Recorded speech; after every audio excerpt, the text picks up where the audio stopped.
Hello, welcome back. Now today we're going to talk about one strategy that is very good for people that are starting with a low capital and they want to get into the property ladder. Now this strategy is called rent to rent. So we're going to see the different ways how you can get rent to rent and how you can run it.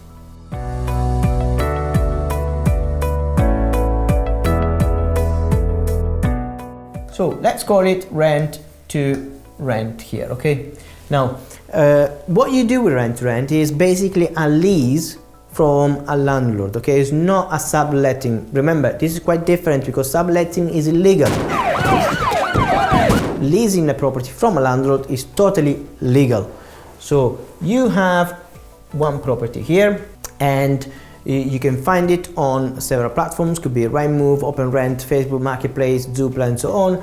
You can contact the landlord and ask them if they want to lease it to you for a fixed amount per month, so a guaranteed rent that you both agree that it works for both of you. However, remember with these things, this is quite important, you might want to write that down.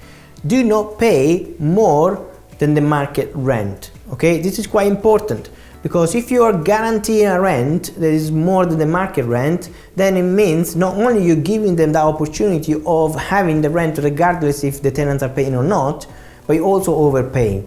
So because you're giving the guaranteed rent, that means you can negotiate a little bit on the market rent. So you can probably offer a little bit less as long as they're happy. Now, you're not going to put tenants in it. Is that clear? You're going to change the use of the property. So if you have a property, now you have two main options. One is you can turn it into a service accommodation, which is holiday let, furnished holiday let, where you furnish the property, you make it beautiful like a show home conditions, and then you rent it per night. And where you can rent it on booking.com, Airbnb, all the platforms, direct bookings and so on.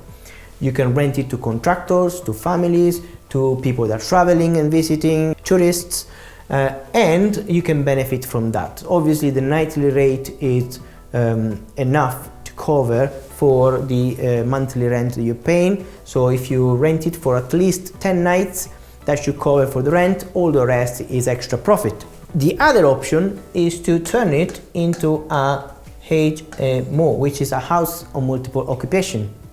What do I mean by that? Well, this one, serviced accommodation, you rent it per night. This one, you rent it per room. Now, big mistake that most people do is when they go on a rent to rent, they think they have to turn it from buy to let to buy to let. But the profit margin is so low that it's not worth it. You need to turn it into a higher cash flow strategy, which is serviced accommodation or HMO. With the serviced accommodation, obviously, you can set your nightly rate. Roughly, you need to be conservative and you can calculate your income based on 60-70% occupancy, because not all the months will be 100%. Summer is better, winter is lower, so you kind of do an average. And HMO, what you do, you find a house with more than 2-3 rooms, and depending if you're in Scotland or if you're in England, the rules change, so please check wherever you are, because for example in Scotland at the moment 3 or more unrelated people, you need an HMO license.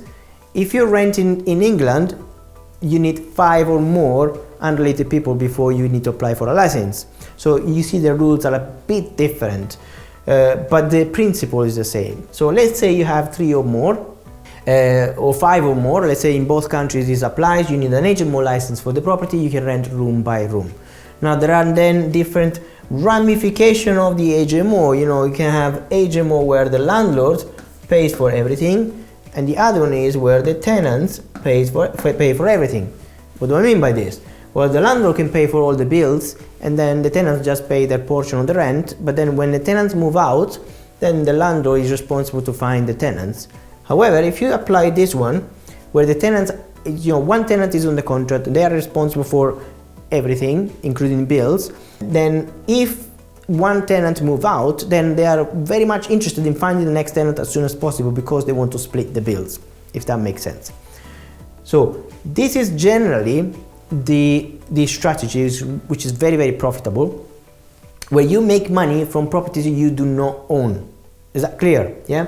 So a rent-to-rent strategy, you do a lease, a corporate lease with the owner, and then you decide if you're going to do a service accommodation or HMO. You need appropriate licenses for both, depending where you are in the country, and you need to run it professionally.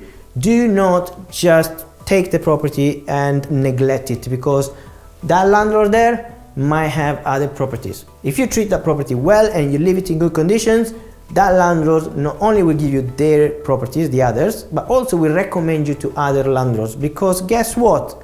Landlords go to networking events where there are other landlords, they know each other. So if I am a landlord and I'm renting to you, I'm leasing it to you, and I have a good experience, and you're always paying on time, and my home is in show home conditions all the time because the cleaners go there every week, then if I know somebody else, they have properties and they're struggling with tenants, etc., I can say, oh, go to this person because they are managing my property.